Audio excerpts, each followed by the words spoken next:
So we are heading towards Trauma Summit 2024 here in Finland, and we are very pleased to have visitors, very special guests from Scotland, where the trauma-informed care is quite strongly integrated on a national level to most areas of social work and health work and whatnot. And we are very happy to have here Mrs. Shumela Ahmed, Managing Director from the Resilience Learning Partnership, and Dr. Caroline Bruce, Head of Program Trauma and Justice, NHS Educationfor Scotland, the National Trauma Training Program. Welcome, ladies. We are pleased to have you here.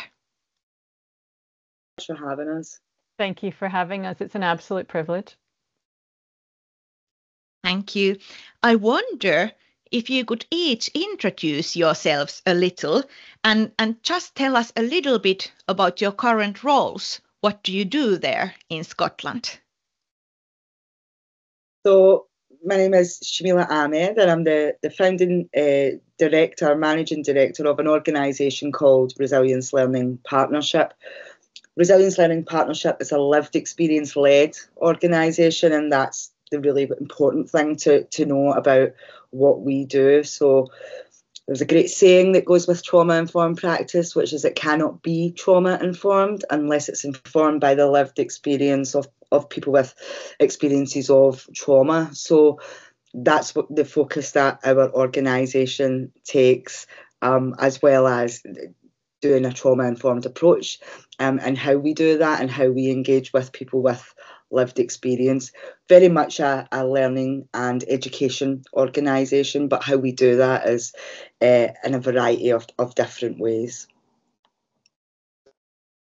And I'm Caroline Bruce, and I'm a clinical psychologist to trade, and my role at the moment it was previously the head of programme, kind of the operational lead for the National Trauma, what used to be the National Trauma Training Programme is now the National Trauma Transformation Programme.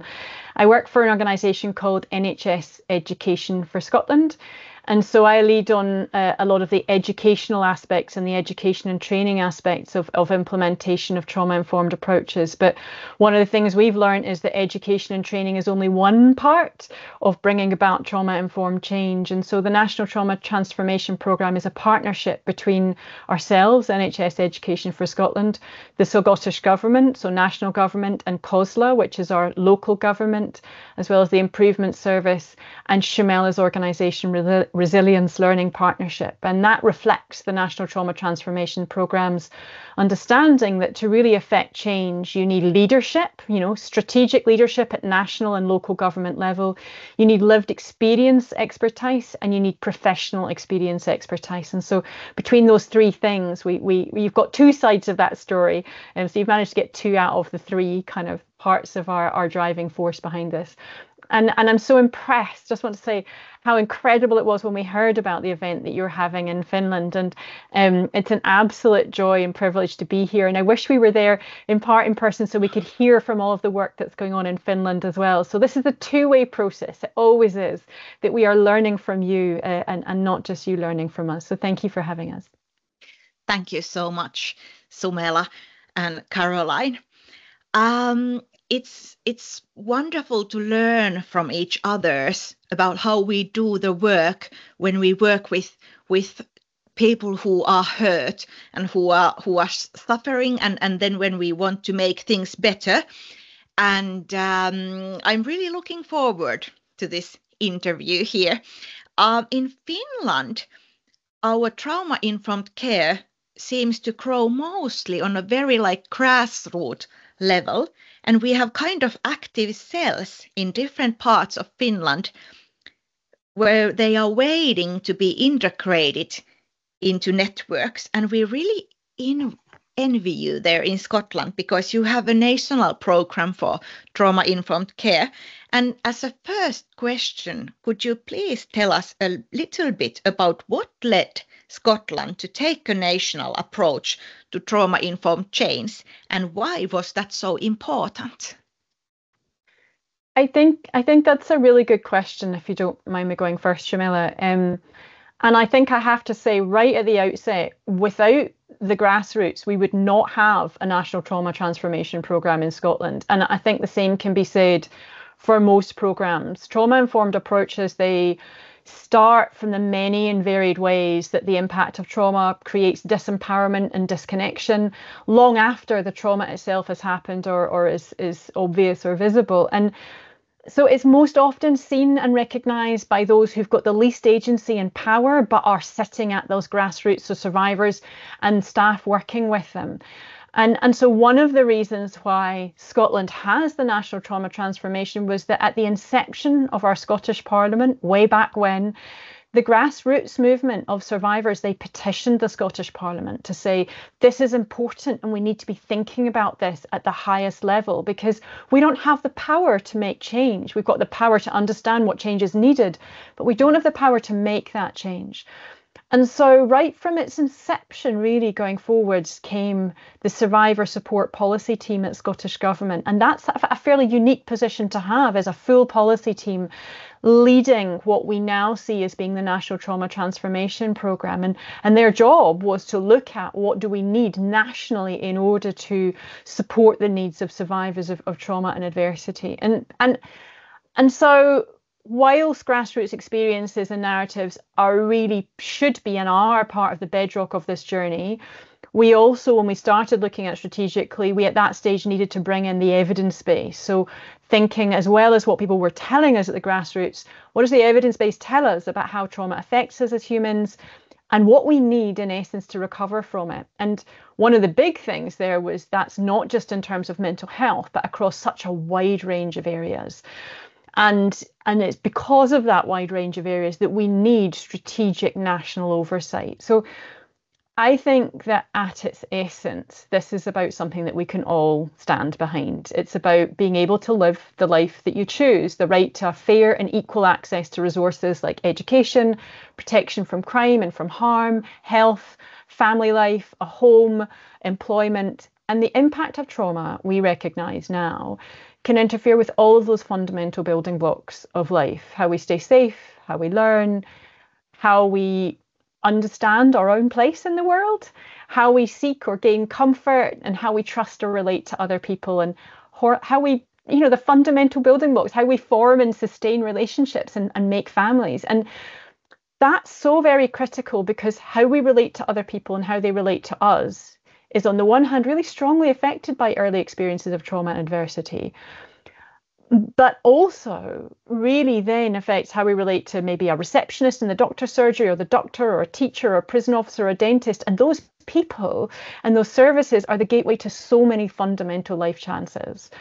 And so this is all about an understanding that the impact of trauma can interfere in multiple and complex ways to accessing all of those life chances, not just psychological recovery, but all the things that we miss out on or really struggle to access as a result of the impact of trauma. And so without actively creating systems and relationships and services that consciously strive to be the opposite of traumatic relationships, to be predictable, to be safe, to be transparent, to be collaborative, to be empowering, and that also recognise and adapt to the impact of trauma, if we don't do that, we really risk compounding the disempowerment and disconnection that trauma brings.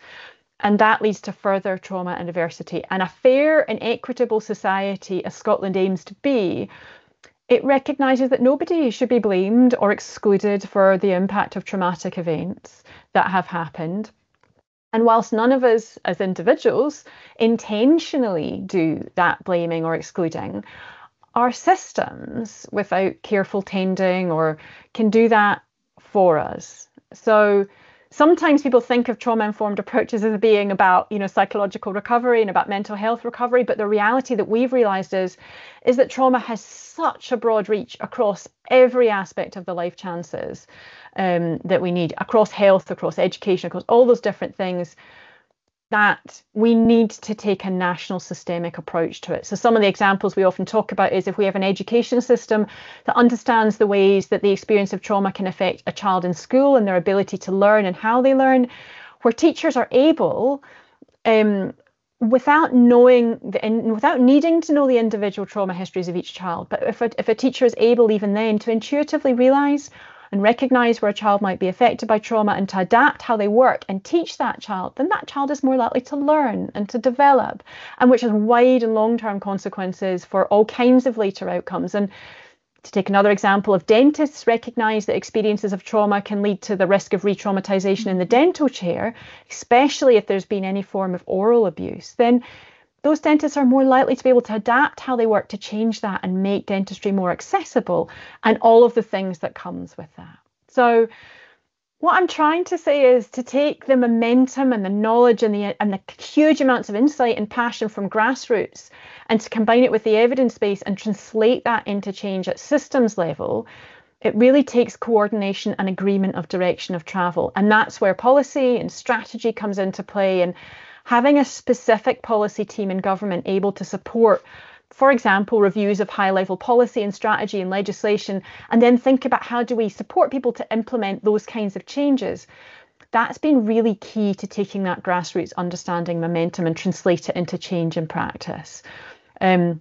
And so to summarise, I think the biggest things that have led to us taking a national approach were, first and foremost, that voices from the grassroots telling us that the experience of trauma and adversity were common and that they were interfering with people's need and right to live the life that they would have chosen. And then second, the harsh reality of the literature that told us that was emerging about, from the ACEs studies and elsewhere, about the incredibly wide range of life chances and opportunities that the impact of trauma can interfere with and the barriers that it can create, coupled with adversity is not destiny. So coupled with the emerging evidence that trauma-informed approaches across public services can really help prevent those negative outcomes. And then finally, that it takes top-down as well as bottom-up momentum to really affect change on the ground in policy and strategy. So those who hold the power must wield that power in the aid of those who have less power. And I suppose the last thing I'll say there, and I'll probably come back to this later, is it's really important not to have a them and us, approach on this. We've got these poor traumatized people over there, and we've got these important government strategic people over here. No, we're all one and the same in that many of us hold two, or even look at Shumela, 3 of those roles. She's an expert by experience, she's an expert by profession, and she's a leader. And so there's not a false dichotomy there. So yeah, I think that's me rambling on for a little while about, how we came to take this strategic approach. Grassroots is the first and foremost bedrock of this, but we can't do it alone at the grassroots. We need strategic power to be able to support change in practice. And I'm sure Shumela can say more about that. Thank you, Caroline. Not loads, but as Caroline, when she introduced herself and said that she was a psychologist by trade, I am a teacher, an educator by trade.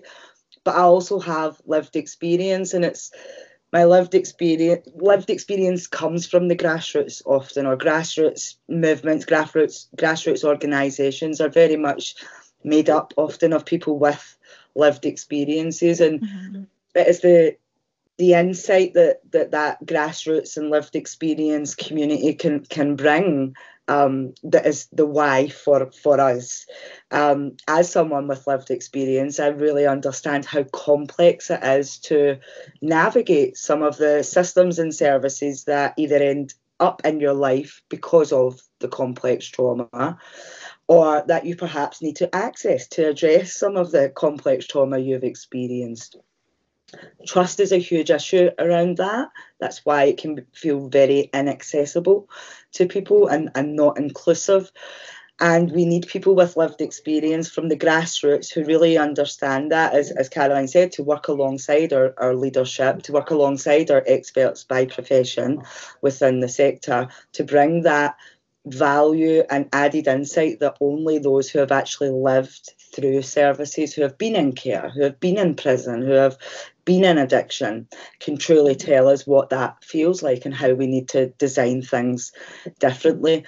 And the importance of those accessing those services is for very real reasons, as you will know in Finland, because the adverse impact is huge. It's lifelong. It's in Scotland, we know, people with long histories of complex trauma are often dying 20 years earlier than our general population. This is tragic for people like myself and my colleagues, 82% of which in our organisation all have lived experience of complex trauma. This means something to the generations of our families we will leave behind. We want to see real change. So that's the why for us. The fact that these implications are lifelong, they're very serious, but also what trauma-informed practice teaches us, because that's why I run the organisation that I run, why I started it, because I met a trauma-informed service. Mm-hmm. I met services who understood the impact of trauma on me and stuck with me regardless, and ensured that I was able to navigate that service and benefit from all of the things that it offered me. That took a long time for me to trust that and accept it, and then get into actually living it and breathing it. And that's a whole, in itself, therapeutic process for people, changing how you think. If you view the world in a very particular way for a very long time, it can take a long time to shift that thinking, to truly believe it and then truly trust in services that have often let you down. So we understand that we actually are in a really unique but also powerful place to help shift some really entrenched and actually at times really unhelpful viewpoints of what the world is, recognising that they're very valid because they've been built on highly traumatic experiences. So yeah, there is no them in us. You know, we all need to recognise that any one of us could experience trauma. And we would do very well to remember that as we continue on any journey around trauma-informed practice. That is true.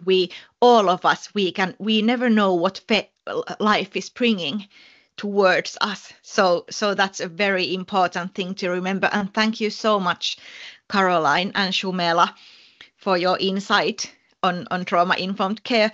I'd like to still ask you a little bit about that. Could you tell us that how you gone about implementing this on a national scale, how you gone implementing trauma-informed care on a national scale in practice, and what have you learned from it so far?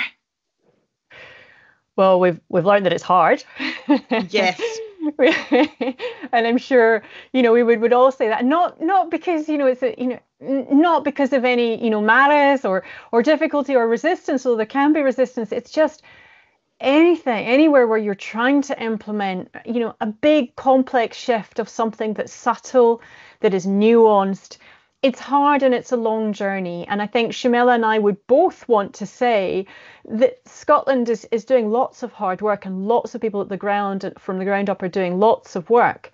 But we are not there yet. We are certainly not, a perfect country in which, so much of this is all addressed. We've done lots of work and lots of practical things, and we've learned things which I'll go into. But right at the outset, I want to say that all of us are on, who are at this conference, are on this journey where we need to learn from each other. And I said that at the beginning, and I'll say it at the end.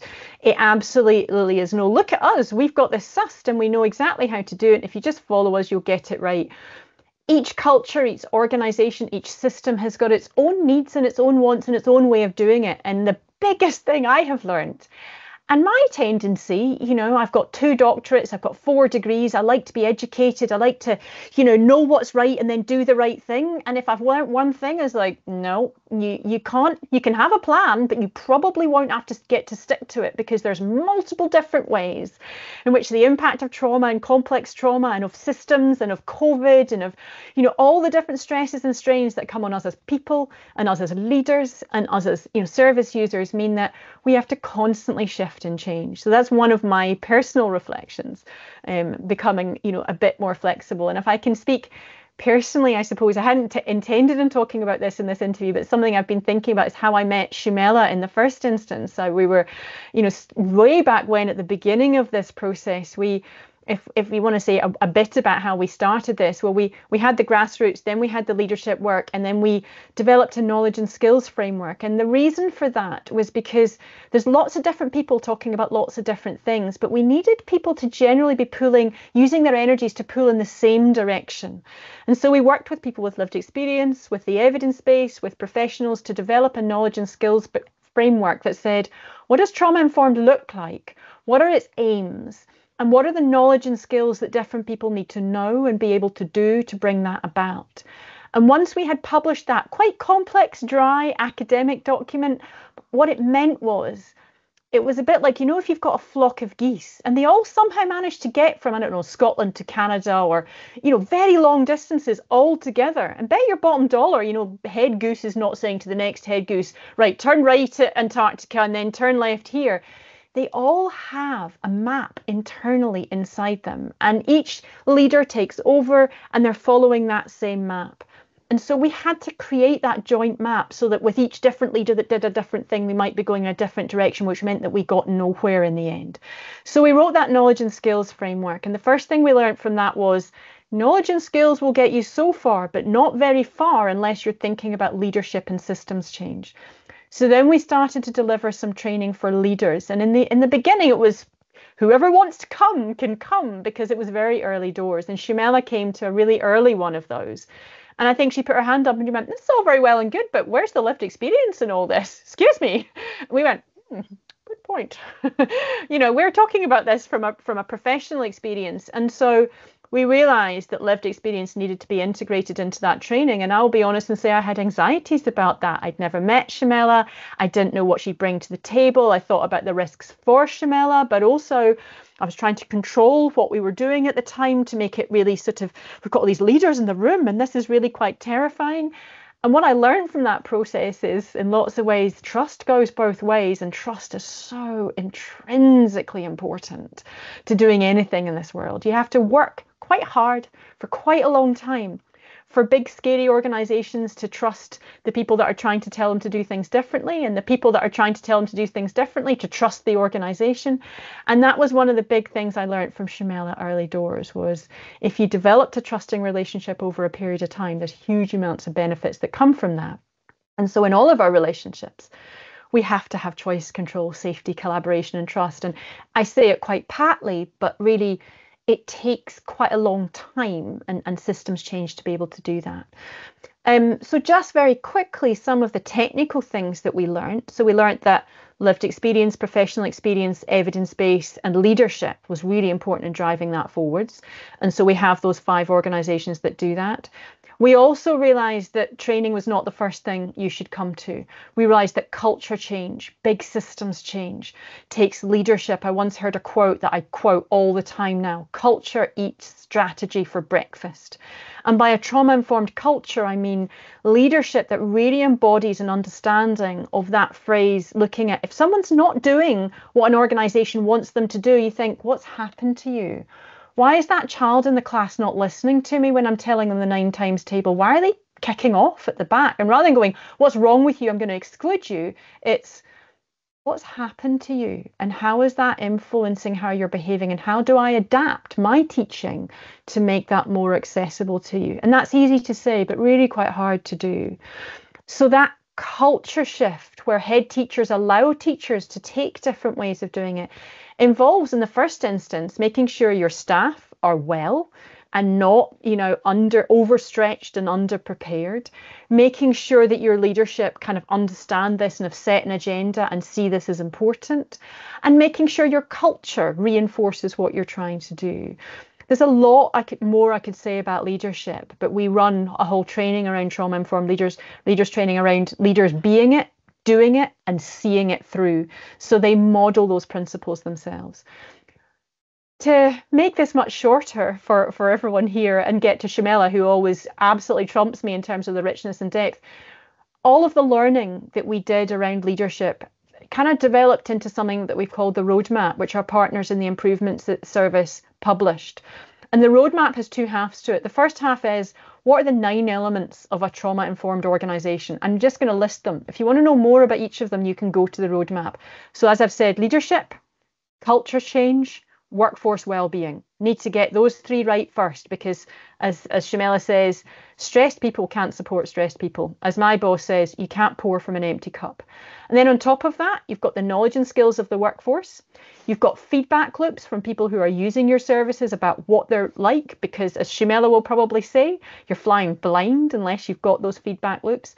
power sharing with people with lived experience across the board. That might be finding the leaders in your organisation who also have lived experience, but it might also be finding the people with lived experience who are becoming leaders and who can help you in your organisation. Then budgets, making sure that you're thinking, well, this might cost some money actually. Small things can make big differences, but nonetheless, it can take money and finance. And then looking at policies and legislation, the things that oversee what you're doing. And then finally, how do you run your services and systems? What does your physical environment look like? What do your processes and procedures look like? What are your communications like? Taking a trauma-informed lens to every single part of your organisation. There's a lot of stuff, more stuff that I could say, but Shumela's got better stuff than me to say. So I'll hand over to Shumela. That's not true. But in response to this question about how we've gone about it, Resilience Learning Partnership in its essence is our way. It's about a collection, an organisation of people coming together who have lived experience, but also have the relevant professional and educational experience, which I think is really important to come into this space and share power in this way. And that is very much what we are now doing as one of the 5 national partners, most of which are either government organisations or government funded organisations. So just by doing this programme of work, I think we're proving that this can be done, and that's one of my biggest learnings, and I hope that others learn and we can demonstrate that we can power share authentically and meaningfully at the highest levels. But it very much comes down to that stuff that Caroline was saying about the flock, your tribe. We sometimes describe it as at RLP, finding your tribe. The people who think like you, regardless of where they are from within the system or the world, but as having this kind of collective vision of things can be better, and we kind of know how they can be better by taking this approach, by taking this view. Another thing we have learned, just as my colleagues in the National Partnership will be learning, and Caroline mentioned a lot of them, but this will take time, so let's not put unrealistic timelines and expectations on ourselves or our organisations. This can't be a tick box exercise. It can't become tokenistic, and it ends up like that if we put too much time restriction around it. If we don't know what's going to come up after a period of work, how can we plan and time for it? We need to be willing to kind of flex around that. It also needs the resource, like Caroline mentioned. But the biggest for me, and I'm seeing in a lot of the work that I do, and it's very pertinent today from what I've just come from for this interview, but culture. You can have all the best tools, resources, loads of time, but if you can't shift that culture and you've not got people willing to, we always say at RLP, hold a mirror up. That's what trauma-informed practice forces us all to do, hold a mirror up to ourselves, our own practice, our organisational practices. And you always see what's in a mirror, even when you don't want to. So, the culture change is the biggest barrier often that can prevent us from moving forward. And everything that we have both said there, none of the success we've had, the work being done, the learning taking place, none of that would be possible without that foundation of relationships. It absolutely is that. And that will take time again for some people to get used to that shift. And, there was a time where I thought people like me and Caroline couldn't have a relationship. We could never have common interests or be friends. And trauma-informed practice has helped me realise that was just the trauma making me think like that. But it takes time to get there, and that thinking can spread into all sorts of places. So there's lots of hearts and minds that we've got to win along the way in this as well, and walk alongside them. No blaming or shaming in this.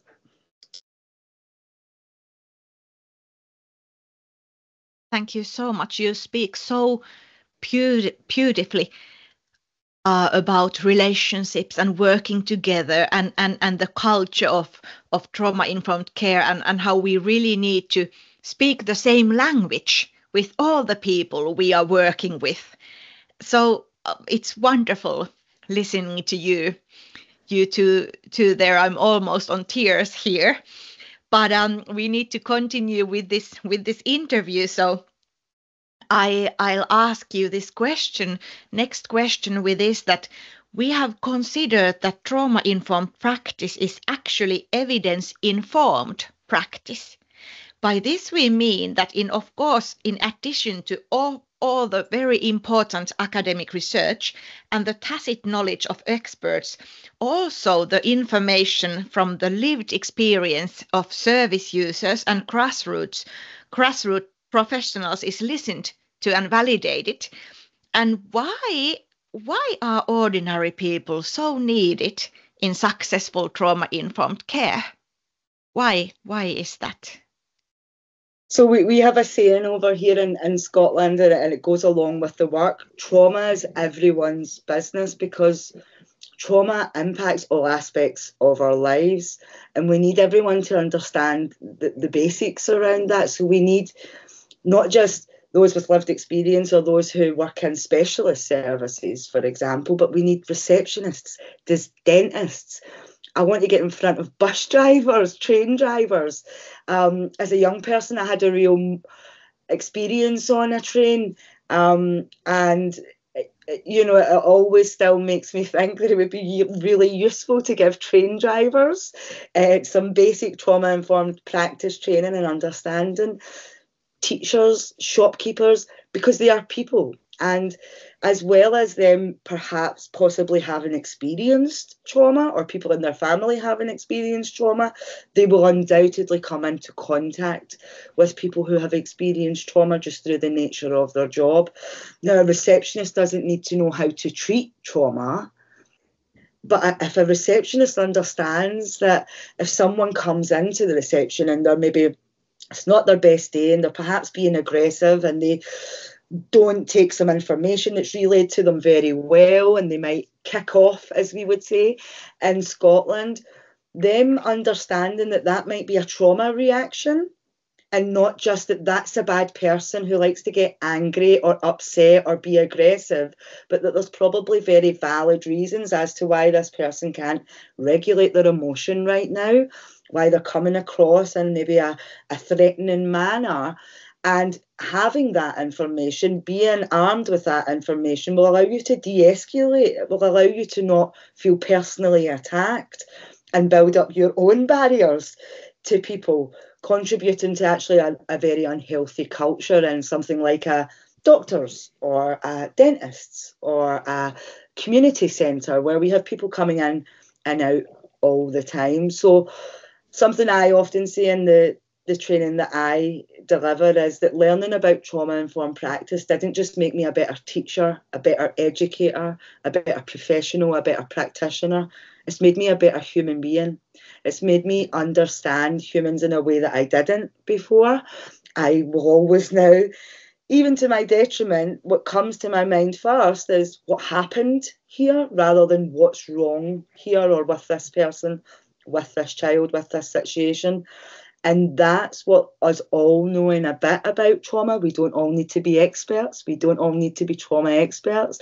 But like with health and safety, it keeps us all safe in the workplace and makes sure that, we've got things out of the way and we've risk assessed and made sure our physical spaces are not dangerous to people. Trauma-informed practice should be looked at in the same way. That's why we have the levels here in Scotland. So if we need someone to be specialist and know everything about trauma, we've got that.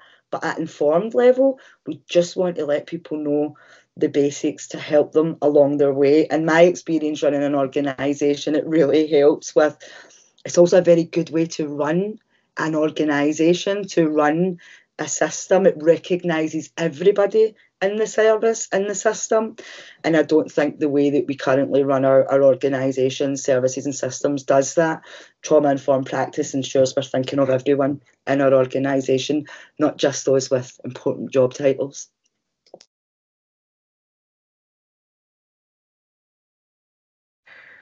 Thanks, Shumela. I don't really know what I'll add to that, but one of the things you just made me think about was one of the things we've learned along the way. It doesn't answer your question quite, Aster, but I'll come back on to that. Is that I work with victims and witnesses primarily, or with organisations around victims and witnesses, and taking a trauma-informed approach.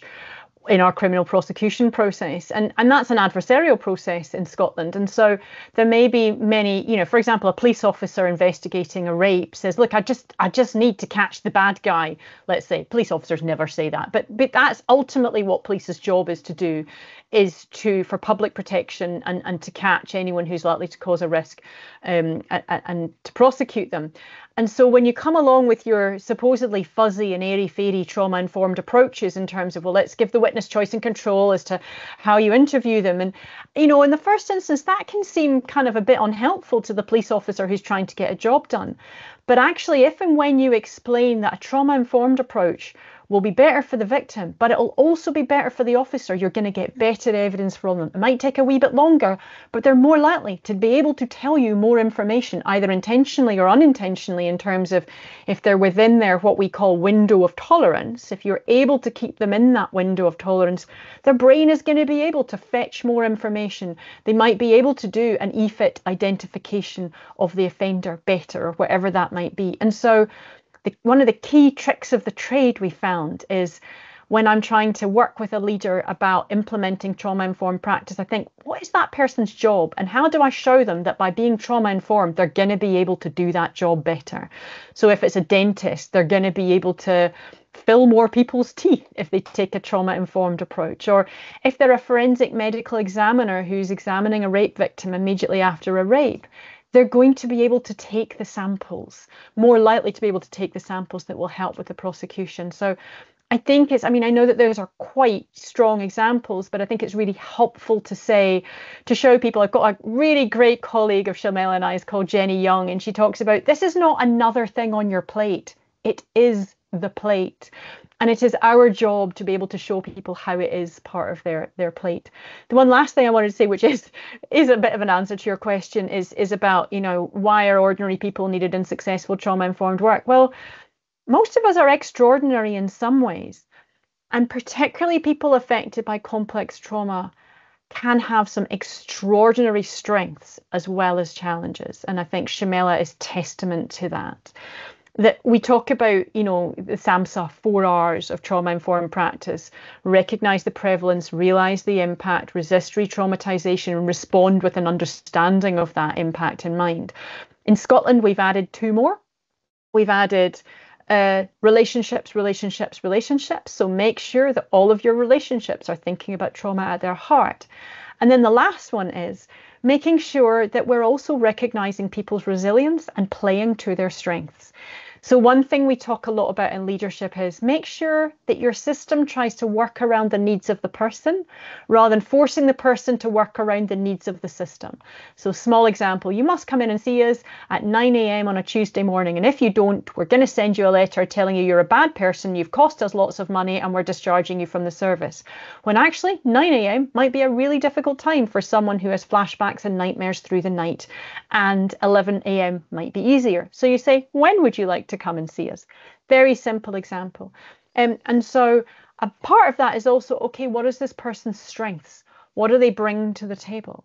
And what are the things that we can learn from people with lived experience of trauma, other than about trauma? All of the resilience and the skills that they have developed to survive what has happened are things that, those of us who haven't experienced trauma may not have. And I think that sometimes can get lost in that sense of, well, these poor people with trauma over there and us people without it have to help them. No, I've got to learn from their experiences because there are superpowers I do not have there. So that's a bit of a balance. Thank you.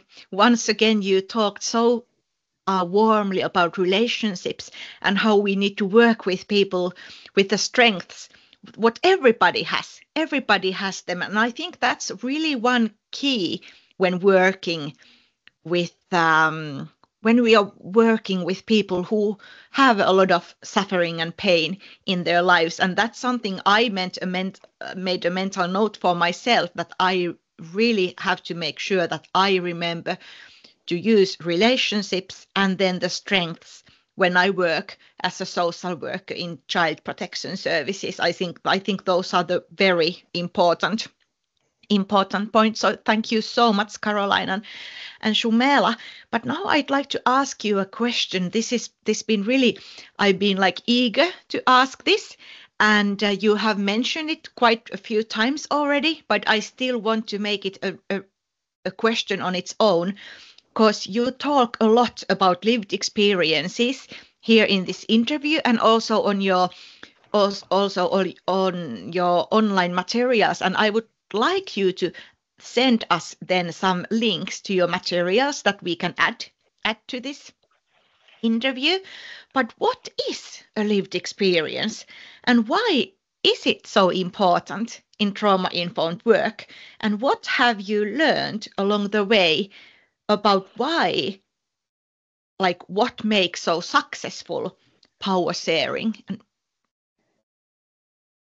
Lived experience really is the knowledge, the wisdom, and the insight that we gather through our lived experiences. And in this context, in relation to trauma, primarily complex trauma, it really means having lived experience of, as you mentioned, some of those things that bring suffering and pain, things like childhood sexual abuse, things like growing up in a domestically abusive home, or parental addiction or self-addiction, homelessness, going into care as a young person. There's a big, long list. Physical abuse, emotional abuse, which is a really complex one. So complex trauma, really that happens in and through relationships, but it's also healed in and through relationships. So we need to remember that. That's so important to remember. But it's that lived experience that no book can tell us, no university course can educate us on. It needs to be lived through. We can learn lots of other things through research and through practice and through spending time with children and young people, for example, and learning more about their experiences. But there are some things that, unfortunately, need to be lived to be truly understood. And it's an appreciation and an acknowledgement of that, and not thinking we can run away and design systems and services without at least creating space and time to hear what some of those experiences might feel like. Because if we think about trauma-informed practice and that fourth R, resisting re-traumatization, again, unfortunately, some of the trauma people will experience can happen once they enter in to the system as well, particularly going into care as a young person. Witnesses who go through our criminal justice system who experience horrific crimes such as rape, sexual assault, attempted murder and such. So we know that how the system operates can often inflict some harm in itself. And to come back to that statement I said at the beginning, it cannot be trauma-informed unless it's informed by the lived experience of people who have experienced trauma. That's not to say that lived experience has all of the answers. It does not. I know that. But I think early on in my career, I was naive and I thought it did. But meeting people like Caroline and doing the work that I have done, I have learned about not just complex trauma, but the complexities of our systems, the complexities we've created to kind of systemize things and make them effective and efficient. And what we need to do now is very much put that trauma lens over many of those systems and services and organisations and really examine how we're doing things and ask a really important question. Are we doing this because it works for us and it's easy for us? And what does the alternative look like? And it might not mean that people with lived experience are able to see absolutely everything we would love to see, but I am very happy with those small incremental changes, because when we see them, we feel them and we know that they are happening and they're going to lead hopefully to long-term sustainable change. One last thing I want to say is about power sharing. So power sharing really is the key to doing this in an effective way and in an authentic way. Really, we need to power share, and power sharing isn't always at the strategic or leadership level. The key thing about power sharing is it's always about decision making. So whether we are strategic leaders and we're making decisions on how we design or deliver services, or whether we're working one-to-one with a person who has experienced trauma, the key question and the key thing I would always ask people to ask themselves, and while they are doing what they're calling power sharing, is ask how are you making the decisions around whatever it is you're doing, whether you're an individual social worker working with one family and you've got to navigate really difficult decisions that are coming your way. How are you involving the family in that? How are you explaining to the family what these decisions actually mean, how we might be able to influence some of these decisions? Are there things that the social work team might need the family to do, to demonstrate? Sometimes we hide behind our child protection procedures and the formal procedures that happen, and we think someone else is perhaps going to explain to people or relay the information to them. I think every individual practitioner who's stepping into power sharing always fundamentally needs to ask that question: how am I sharing any of the decision making that is going to be happening in this space, whether it's on the front line or it's at the top line in the strategic space? And yeah, I think that is one of the most important things I would ask anyone to remember. It's what makes effective and successful power sharing. How are you sharing decision making? Thank you, Shumela. Caroline? Yeah, I think I just wanted to make a little point, which is, it's not necessarily controversial, but it's a tough one to make around power sharing, which is the realities of that. What does that look like? How do we do it? We get that question asked a lot, and I can't pretend to have all of the answers. But one of the conversations that Shumela and I have had over the years is the realities of when we talk about power sharing with lived experience of trauma, and that lived experience might be on both sides of the table. So you might have an organization that is so far out of its own window of tolerance, it could be seen as a traumatized organization. And you have a group of people or a person with lived experience of trauma, and they're coming to that table to power share. But what happens when both of those have experienced trauma, and trauma in part brings with it a lack of safety, an experience of coercion, an experience of unpredictability, of no choice, of no power. And that sense that when we experience those, the phrase hurt people can hurt people, we anticipate that not only do we have the person or the people coming to the table, we also have the impact of trauma coming to the table. And when we set up power sharing, we must do it, not with pessimistic inertia, saying, let's not do it, it's too hard, but also not with naive optimism, saying, let's do it, let's all get around the table, we just need to power share and be a bit nicer to each other and we'll get to know each other's. That's not going to happen where many people around the table may have experienced trauma. This is going to be a complex navigation through difficult navigations of power, of feelings of coercion, of feelings of lack of safety. That will be brought to the table, and we have to anticipate it and set a table so there is a place for it, but it can be well and safely managed. That is not to say that it shouldn't happen. What I found early on in my career, maybe in my head a little bit, but in others' heads is, well, we can't do this because it's too risky for people with lived experience of trauma because it'll just be too difficult. And so you end up in these situations where you might wheel somebody out to talk about, this is what happened to me and it was really bad, and then wheel them back again, rather than thinking, actually, these are partners that are equal in this with us. Jenny Young's comment is, I don't bring someone in to ask what the colour of a room should be. I ask them if we should have a room and what should we use that room for. But in that collaboration, I've got to anticipate that it might get tricky, that there might be miscommunications along the way. And we need to be prepared for that and trained in that. So one of the stages in leadership we talk about is training and power sharing. And that's why Resilience Learning Partnership is really instrumental for some of the things that we do in helping us be able to do that in a safe way, and understanding that people are on different stages of their own recovery journey from the impact of trauma, and what that might look like and how they might be able to contribute in different ways at different stages. And not everybody might want to be a Shumela who stands into a meeting with our Deputy First Minister and tells him like it is, and he hears how it is. And I've seen that happen frequently. I've been at events where I've been a bit shy and Shumela's been networking around the room, telling various different cabinet ministers various different things, and they're listening and hearing, but that's not for everyone. And we have to understand that there are different ways of power sharing. And we also have to understand that the quietest voices are equally as important as our most confident voices. And the impact of trauma can manifest differently with different people. So I'd say that power sharing is really important to do, but don't go in with naive optimism, but don't avoid it because of pessimistic inertia. Thank you. That was wonderfully said again. Thank you. I immediately wanted to start searching this Jenny Young, you said? Yes, so maybe after this interview, I'll start that.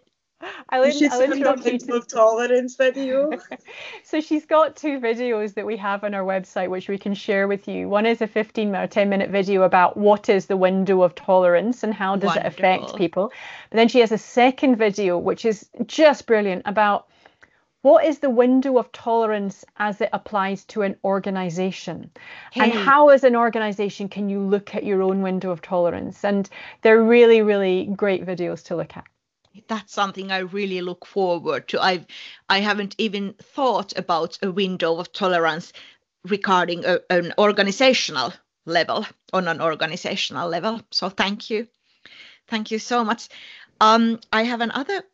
I have 2 more questions still coming, and one is about what another expert in trauma-informed care, Sandra Bloom, has said, and she said that trying to implement trauma-specific clinical practices without first implementing trauma-informed organizational culture change is like throwing seeds on a dry land, and we need to address culture transformation before we try to implement clinical interventions. And what do you think? What does being trauma-informed mean? What does it mean to be trauma-informed on a leadership level?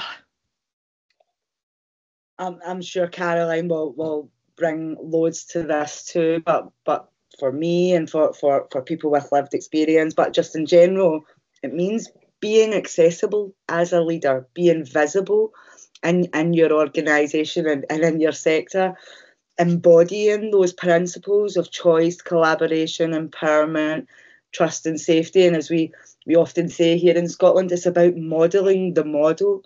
We need our leaders to be able to do trauma-informed practice and be aware of their role within trauma-informed practice at a leadership level for their other staff, just in the same way we want our frontline practitioners to be able to go out and work in that way with families, for example. So we need leaders to understand that, I suppose they have a dual role in this. Yes, they will have accountability and responsibility for overseeing perhaps a lot of the work that will go on around trauma-informed practice in their organisation, but they also have an individual role in it as an individual leader. It might be about the practicalities, like how they line manage. Really what it's about is how they do relationships and the culture that they set within their organisation. But that will often come out in how we line manage, how we work with the teams, how we make decisions, which is what I'm hearing a lot from one organisation I am working with. So their role in this is absolutely key to the culture change and shift that we need to see in organisations. And we also need to recognise that many leaders will have lived experience. It may be what drove them into the jobs that they do. So we can never forget that. And as Caroline mentioned earlier, in Scotland, we are taking this approach with a kind of triad, because until recently, those who designed our services were very much our leadership and our experts by profession. Trauma-informed practice asks us to bring experts by experience, people with lived experience, into that triad and value it in an equal way. But many of our leaders will sit in all 3. They will be leaders. They will have expert by experience, and they'll be experts by their profession as well.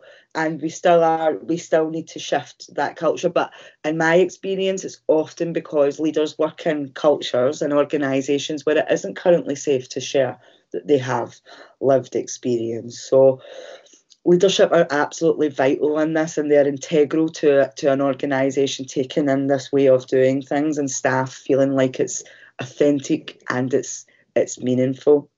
Caroline's got a great quote for you around culture, and I'm sure she'll give you it. She does it all the time in the STILT training. But we can't change the culture of an organisation without our leadership fully on board and bought into this. Shumela, you're giving away all my tricks, but I've already used Culture Eat strategy for breakfast. So I'm going to try. Remember. I'm going to try and keep this. Do you know, somebody called me out. We were doing a webinar, and unfortunately, I hadn't tried to pass it off as my own. I said I'd heard it on the radio. I could have came very close to going, so Culture Eat strategy for breakfast. And then somebody in the chat went, that's a great quote. Where's that quote from? So thank goodness that I hadn't taken credit for myself. And then this is the great thing about chats in a webinar, within the whole time of the webinar, someone had gone and Googled it and found out who it was from and put in the chat where it was from. Some business leader, I think. Anyway, I think it's a magnificent quote. I think the reality of it plays out. For the sake of brevity, I will try and be brief here to say that so much of what we've learned about trauma-informed leadership is contained in the roadmap. And I really encourage anyone to go look at it. The first half of it goes through what does trauma-informed leadership look like, and then what do they have to do across all of those 9 areas that I discussed earlier. And the second half is the practical bit. It basically says, right, what do you need to do right at the beginning? And then what do you need to do next? And then what do you need to do next across each of those 9 different areas of work? I'm going to do a little bit of a plug here because my specialist area of work is for victims and witnesses. So Scotland has been going through a transformational programme in terms of a trauma-informed person-centred approach, particularly to victims of sexual assault, because of all the reasons in which there's a bit of a catch-22 where going through the prosecution process can be incredibly difficult and discouraging to make people do it. So we've got a bill going through Parliament which explicitly, and it's not become an act yet, but if it does become an act, explicitly Section 2 talks about all criminal and civil proceedings will be trauma-informed. And to a certain extent, the definition there does reflect the knowledge and skills framework that we have published last year, which is a knowledge and skills framework for working with victims and witnesses in a trauma-informed way. And within that, we were able to take the roadmap, because we were writing it at the same time, and translate it into knowledge and skills tables for leaders who are working with victims and witnesses. And it's another link that we can send you to give you that clarity. So I would point you in the direction of the roadmap. But on top of that, I'd say, as Shumela has said, we need leaders to really embody that sense of staff feeling safe, feeling able to try out new ways of working, and it being a bit of a risk. And if they get it wrong, leaders are going to support them, that they feel that they've got a bit of choice and control over how they do that. It's a collaborative enterprise, but safety in relationships is critical. But on top of that, the slightly harder thing to express, more nuanced, more difficult for leaders to do because it looks different in different places, is imbuing throughout the culture and the organisation, pervading an understanding and adaptation to the impact of trauma on our neurobiology, on our development, on our attachment systems, on our relationships, on our own window of tolerance. That if we imbue our understanding of the impact of trauma in everything that we do, and leaders make sure that happens, then we are, and we've got choice, control, collaboration, trust and safety, then we are really strongly getting there. What makes our life really hard is adapting to the impact of trauma looks very different to a teacher than it does to a custody sergeant in a police station. So if you've got somebody kicking off in a custody suite, it might be not that different to how a 6-year-old affected by trauma might be kicking off in a primary school, but might be very different to how a dentist uses his understanding of the impact of trauma to get somebody to open their mouth and be able to do dentistry on them. And so that's the kind of subtle bit, which is really difficult for us to express across all of our public services, because the way in which you adapt it will be different in different places. The last thing I'm going to say on this, I'm sorry I've probably gone a bit over time, is it's really, really important for leaders to set a vision for what good looks like at the beginning and agree that across the board. and then have the feedback loops that allow them to measure the impact of what they are doing on the outcomes they are seeking to achieve. What we sometimes see is leaders being very well-meaning, saying 80% of our organization is trauma-informed. And we say, great, how do you know that? And they say, because 80% of them have done the skilled modules, done the trauma skilled modules. And we say, that's an activity, it's not an outcome. So if you're only measuring your outputs, if you're saying we've got a steering group and we've got people together and we've had 6 meetings and we've delivered X amounts of training, I'm like, great. What's been the impact of that on what you are seeking to achieve? How has people's practice changed? How have survivors of trauma's experience of your organisation changed? Are children more likely to stay in school as a result of you teaching those training those teachers to do things differently? Or are you not measuring that? So leaders need to really have their thumb on the pulse in terms of what's happening, but also be measuring the impact of what's happening. And in our experience, that's the hardest thing to do. Everybody wants to do stuff, but it's really hard to measure the impact of the doing. But we really need to do that because we're spending money on implementing these things. We need to demonstrate that they work. And that's all 3 of the points that I was going to make. Thank you so much. I would like to continue having this interview for as long as I could, because I would just like to keep asking questions and just, really taking all the information in. This has been such a pleasure. Thank you so much. And I hope, and I know that very many people here in Finland are going to watch this interview on tape, and they're going to learn a lot about how to make trauma-informed culture possible in their areas where they work. So we are so happy that we have you here in Trauma Summit Finland 2024, and Shumela and Caroline. And I have one more question coming, and that would be that finally, could you summarize your vision for Scotland's trauma transformation and any of the key lessons you have learned along the way there in Scotland? I think both Shumela and I could talk for Scotland on this. I'll try and keep it brief. We did create a vision and we wrote it down and we've turned it into a pledge, and we've had organisations, signing up to that pledge. And that might seem a bit of a gimmick, but at the same time, it means that we've got a clear commitment and we can hold people to account. And so helpfully, that vision was clearly stated in writing by the chair of our steering group. And he was the Deputy First Minister at the time and is now our First Minister. And so that tells you a bit about how seriously Scotland takes it, that whilst he is no longer obviously our chair of our steering group because he has many things to face as First Minister of Scotland, nonetheless, Deputy First Minister in the early days chairing our steering group was hugely important. And our vision, and I'll just read it to you, is it's quite simple: a trauma-informed and responsive workforce that is capable of recognising where people are affected by trauma and adversity, that is able to respond in ways that prevent further harm and support recovery, and can address inequalities and improve life chances. And that is how big and grand our ambition is, and we're certainly not there yet. I had a bit of a chat with various different people in our team in thinking about this, this meeting and what have we learned along the way. And there's a lot of different people said lots of different things. I think my colleague Laura James in the Improvement Service made a point that I think is really important, which is just recognising the huge amounts of work that's happening across services and organisations in Scotland. And much of it is about small changes, just learning the sheer amount of capacity, capability, commitment and resource required over many years to embed this sustainably, safely and meaningfully. And there's a lot of learning around that vision that I've just said and the scope and scale of the ambition of it. In each of our different local areas, we've got a trauma expert who's got time paid for to be able to support this work. We've got lead officers, so our trauma experts are the expert by profession. the lead officers are the expert by leadership and really driving it forwards. And then we have multiple leaders who come to our trauma-informed leaders training. And then we have Resilience Learning Partnership and Shumela supporting them to develop partnerships locally to be able to drive this forward.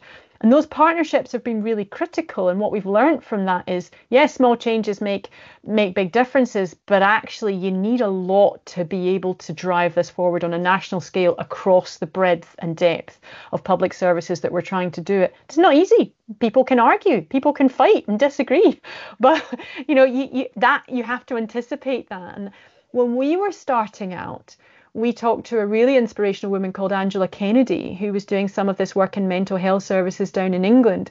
And she said early on, you need implementation teams. You need people on the ground for when the dominoes fall over, rather than people just giving up and going, well, that didn't work and that caused a problem. Actually going, no, that was just one thing that happened there, but we need to get that domino back up again and keep going with this. And here's what happened there. So without implementation support and teams in place, I think this might not get as far as it has. I think having the shared vision was hugely important. The second one is a bit cheesy, which is it's a journey, not a destination. We're definitely not there yet. But, that flock of geese, keep them in mind. They are, supporting each other every one of the thousands of miles that they're flying. I think we've already said we need the pillars of expertise by experience, expertise by profession, and leadership to be able to drive things forwards. And you can't fly blind. You have to do it in partnership with people with lived experience, and you have to have feedback loops from that. It's not them and us. As Shumela has said, we often all carry all three expertises within us. And I think probably my final point is the one that we've both made all the way throughout. Culture and the well-being of the workforce is so important, and it's so often missed. We learned, COVID hit in 2020. Our programme probably started in 2018. The Knowledge and Skills Framework was published in 2017, and really the NTTP really started going in 2018. We only had 2 years going. We're getting into our stride. COVID hit, and suddenly, after 2 years of that, we can't then go in and go, right, guys, we're going to train you in the impact of trauma to help others, when actually everyone was hugely stretched and hugely depleted. We just got people getting angry at us, quite rightly so. And so we really need to have to think with senior leadership, and they needed to really get it and breathe it and support their workforce first before starting to try and go, okay, so how are we delivering training? How are we implementing this? What changes are we trying to make? So those are some of the things that I guess me and my colleagues kind of thought about when we're thinking about what have we learned along the way. Over to Shumela. There's really not much more I can add to that, apart from thinking about this from a lived experience context. It's the only reason that RLP exists, and it's the real meaning for myself and my colleagues behind this. And it's what has informed the learning and things like the roadmap all the way along. So it's about improved health and well-being of people with lived experience of trauma, improved outcomes in education, justice, employment, whatever it may be for people with lived experience of trauma, and reduced inequalities for people with lived experience of trauma, because that's all the stuff that means we die earlier, means we are overrepresented in the criminal justice system, means that we are still vulnerable to further abuse in adulthood or addiction, means we are vulnerable to having our own children removed from our care and being unable to break cycles.